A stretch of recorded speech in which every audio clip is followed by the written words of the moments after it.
નમસ્કાર, આપ જોઈ રહ્યા છો નેશન પ્લસ ન્યૂઝ. હું છું આપની સાથે હેતલ ભગત. ડભોઈમાં વર્ષ 2020માં સગીરાને કુવા ઉપર બોળવીને લઈ જઈને દુષ્કર્મ આચરનાર આરોપીને કોર્ટે 20 વર્ષની સજા અને 25,000 દંડનો હુકમ કર્યો છે.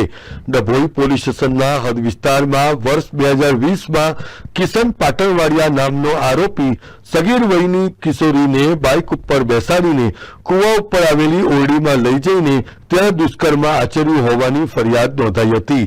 આ કેસ ડભોઈની એડિશનલ ડિસ્ટ્રિક્ટ એન્ડ સેશન્સ કોર્ટમાં ચાલી જતા જજ એચ.બી. વાઘેલા દ્વારા સરકારી વકીલ એચ.બી. ચૌહાણની દલીલો અને પુરાવાને ધ્યાનમાં રાખીને આરોપીને ભગાડી જવા માટે 3 વર્ષની સાદી કેદ અને 3,000 રૂપિયાનો દંડ તેમજ પોક્સો એક્ટના ગુનાના આરોપમાં 20 વર્ષથી સખત કેદની સજા અને 25,000 રૂપિયાના દંડનો હુકમ કર્યો છે.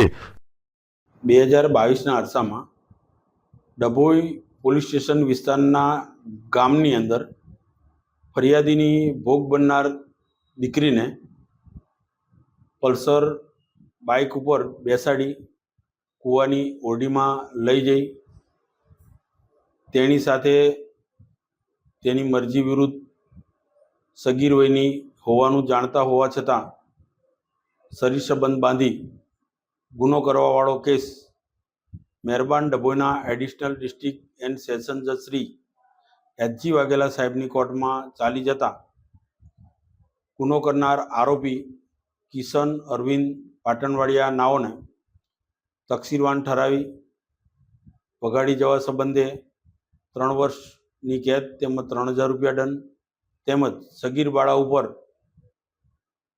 બળાત્કાર ગુજારવા સંબંધે 25,000નો દંડ તેમજ 20 વર્ષની કેદ તેમજ દંડ ન ભરે તો વધુ 1 માસની સજા ભોગવવાનો હુકમ કરેલ છે.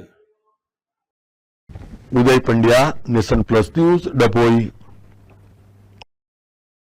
સમાચારોના સતત અપડેટ મેળવવા માટે અમારી નેશન પ્લસ ન્યૂઝની યુટ્યુબ ચેનલને સબસ્ક્રાઇબ કરો, બેલ આઇકન દબાવો અને જોડાયેલા રહો ફેસબુક, ઇન્સ્ટાગ્રામ અને ટ્વિટર પર.